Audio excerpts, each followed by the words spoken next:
اعوذ باللہ من الشیطان اللعین الرجیم، بسم اللہ الرحمن الرحیم۔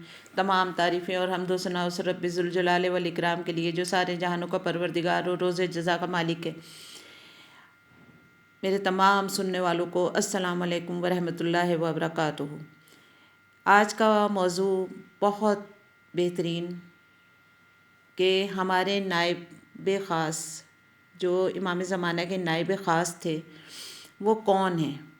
4 وہ نائبین، میں ان کے متعلق تھوڑی سی آپ کو معلومات فراہم کرنے کی کوشش کروں گی۔ پہلے نائب عثمان بن سعید، ان کی مدت نیابت تقریباً 5 سال رہی۔ یہ نائب جو تھے ان کو 4 اماموں کی خدمت کا شرف حاصل ہوا۔ 11 برس کی عمر سے حضرت امام تقی علیہ السلام کی خدمت میں رہے، اس کے بعد امام علی نقی علیہ السلام کی، اور اس کے بعد امام حسن عسکری علیہ السلام کی خدمت میں آپ حاضر رہے۔ آپ بہت زیادہ ان کے معتمد اور امین تھے اور ان کے زمانے میں بھی وکالت کا کام پوری طرح سے انجام دیتے تھے۔ امام حسن عسکری کی شہادت کے بعد تجہیز و تدفین کا کام بھی بظاہر انہی کی ذمہ داری میں ہوئے، اور حضرت حجت علیہ السلام کی ولادت کے بعد پدر کے بزرگوار نے نیابت کے لیے ان کو نامزد فرما دیا تھا اور آپ اس منصب پر فائز ہوئے۔ 295 میں ہجری میں آپ کی وفات ہوئی اور آپ جو ہیں وہ بغداد میں آپ کا مدفن قرار پایا۔ دوسرے نائب حضرت ابو جعفر محمد بن عثمان، جو نائب اول کے بیٹے تھے اور ان کے کاموں میں آپ شریک رہتے تھے۔ شروع ہی سے آپ حضرت کے بہت معتمد تھے۔ والد کے بعد یہ عہدہ ان کے سپرد ہوا۔ امام حسن عسکری علیہ السلام نے بعض مومنین کو اول ہی دن سے ان کے تقرر کی خبر دے دی تھی اور ان کا نام حضرت حجت کا فرمان صادر ہوا، جس میں بزرگوار کی تعزیت تھی اور یہ کہ اب اس منصب پر آپ مقرر کیے جاتے ہیں۔ یہ کمال سعادت مندی ہے کہ خداوند عالم نے آپ کو، تمہارے باپ کو، تم جیسا فرزند عطا فرمایا۔ آپ کی تقوی کا یہ عالم تھا کہ اپنی زندگی میں قبر کھدوا کر اس پہ تختے لگا دیے تھے، روزانہ قبر میں اترتے، قرآن پڑھتے اور آ جاتے۔ جب آپ سے اس انتظام کے متعلق پوچھا گیا تو فرمایا مجھ کو تیار رہنے کا حکم ہو گیا ہے۔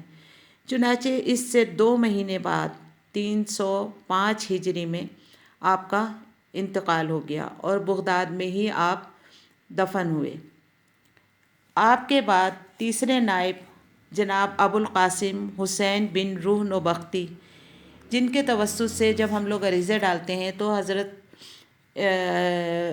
جناب روح کے ہی نام سے ڈالتے ہیں۔ ان بزرگوار نے اپنی زندگی تقیہ کی حالت میں گزاری تھی، جس کی وجہ سے مخالفین جو تھے وہ بھی آپ کا بہت احترام کرتے تھے اور ان پر خاص اعتماد تھا۔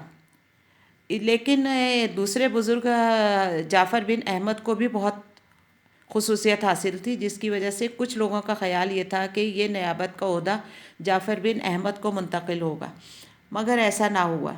جب دوسرے نائب کی رحلت کا وقت آیا تو جعفر بن احمد آپ کے سرہانے بیٹھے تھے اور حسین بن روح جو تھے وہ پایتی بیٹھے تھے، لیکن آپ نے فرمایا کہ مجھے حکم ہوا ہے کہ حسین بن روح کو نیابت کا ذمہ داری سپرد کر دوں۔ یہ بات سنتے ہی جعفر بن احمد اٹھے اور حسین بن روح کو ہاتھ پکڑ کر سرہانے بٹھا دیا۔ حسین بن روح کی منزلت کا اظہار تھا۔ اس کے بعد تمام مومنین کو اطلاع دے دی گئی۔ حسین بن روح کی وفات 326 ہجری میں ہوئی اور بغداد میں آپ کی بھی قبر ہے۔ چوتھے نائب ابو الحسن علی بن محمد سمری، بڑے صاحب عظمت و جلالت بزرگ تھے، حضرت کے آخری نائب خاص ہوئے۔ جب تیسرے نائب کی وفات کا وقت قریب ہوا تو ان کے پاس حضرت کا حکم ان کو قائم مقام بنانے کے لیے پہنچا۔